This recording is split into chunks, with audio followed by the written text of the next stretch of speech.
कांग्रेस है तो मुसलमान है, कांग्रेस है तो आपकी इज्जत है। जब कांग्रेस नहीं है अब कुछ नहीं है। जुबली हिल्स में रोड शो से खिताब करते हुए चीफ मिनिस्टर रेवंत रेड्डी ने कहा कि कांग्रेस है तो मुसलमान है, कांग्रेस है तो आपकी इज्जत है, जब कांग्रेस नहीं है आप कुछ नहीं है।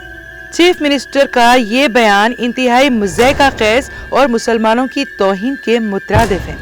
क्या कांग्रेस के चीफ मिनिस्टर अब ये मानते हैं कि मुसलमानों की कदर व मंजिलत और इज्जत सिर्फ कांग्रेस के जरिए ही है? इससे मुसलमानों के तई रेवंत रेड्डी की सोच का पता चलता है।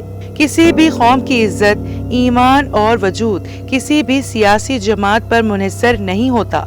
ये सेक्युलरिज्म की दुहाई नहीं बल्कि गुलामाना सियासत है। मुसलमानों के तई रेवंत रेड्डी का काबिल एतराज जुमला उनकी जहनियत को बेनकाब करता है। वो मुसलमानों को शहरी नहीं बल्कि सिर्फ वोट बैंक के तौर पर देखते हैं। मुसलमानों का वजूद किसी भी पार्टी का मोहताज नहीं है। मुसलमानों की अपनी तारीख, तशख़्ख़ुस, वक़ार और शिनाख्त है।